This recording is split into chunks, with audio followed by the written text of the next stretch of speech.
మీ కూటమి ప్రభుత్వానికి సుగాలి ప్రీతి కేసులో మీరు ఎలాంటి తప్పులు చేయకుంటే ఎందుకు మీరు అంత భయపడుతున్నారో చెప్పండి. ఒకవేళ నిజంగా మీకు అలాంటి భయం ఏమి లేకుంటే మాకు వీల్చైర్ యాత్రకు పర్మిషన్ ఇవ్వండి. మీకు జరగబోయే నష్టం ఏంటి? నాకు జరిగిన అన్యాయం ఏ సుగాలి ప్రీతి ఇంకొకరింట్లో సుగాలి ప్రీతి లాంటి అమ్మాయిలకు జరగకూడదనే నా ఈ ఉద్దేశంతో చేస్తున్న ఈ వీల్చైర్ యాత్ర మీ ప్రభుత్వానికి ఏమి అడ్డం చెప్పండి. ఏమి ఆటంకపరుస్తున్నారని మీరు నా స్వేచ్ఛను మీరు కాల రాస్తున్నారు చెప్పండి.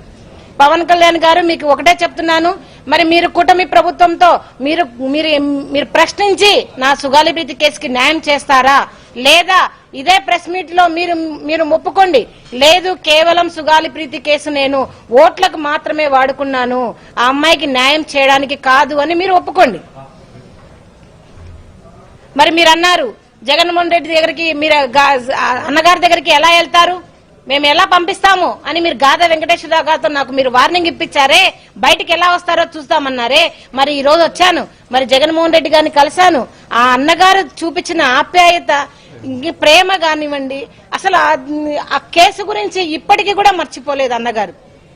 మనకి ఆ పీరియడ్ లో జరిగిన 2019 నుంచి మరి జగన్మోహన్ రెడ్డి గారు వచ్చిన పీరియడ్ లో జరిగిన అన్ని ప్రతి ఒక్క చర్య కూడా ప్రతి ఒక్క రిపోర్టు కూడా అన్నగారికి చూపించడం జరిగింది.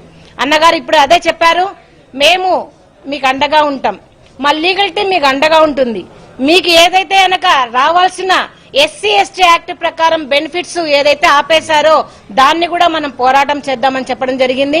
మరి అదే విధంగా సిబిఐ కూడా ఎందుకు తీసుకోదు, ఈ సిడిఎఫ్డి ఏదైతే కనుక జగన్మోహన్ రెడ్డి గారి పీరియడ్ లో వచ్చిన ఈ ఇన్వెస్టిగేషన్ సిటీలో వచ్చిన ఈ సిడిఎఫ్డి రిపోర్ట్ ను ఎందుకు మీరు లోపల బయట పెట్టడం లేదు అని ఈ ప్రభుత్వాన్ని ప్రశ్నించడం జరుగుతా ఉంది. మరి జగన్మోహన్ రెడ్డి గారు మరి మాట ఇచ్చారు, అమ్మ ఖచ్చితంగా మాట ఇస్తున్నాం, అందరిలాగా కాదు, ముఖ్యంగా పవన్ కళ్యాణ్ గారి లాగా మాట ఇచ్చి మర్చిపోయే ప్రసక్తే లేదు, మీకు ఖచ్చితంగా న్యాయం జరుగుతుందని మరి నాకు అన్నగారు భరోసా ఇవ్వడం జరిగింది.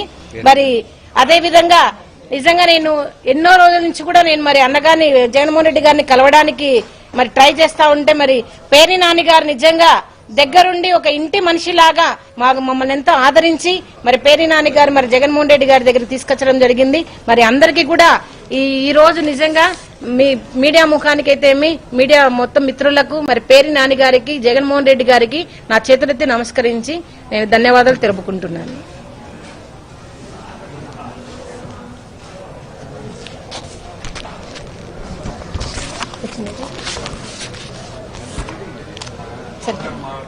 మాట్లాడతారా మీరు? మాట్లాడండి, మీరు మాట్లాడండి, నేను మాట్లాడతాను. మాట్లాడకండి.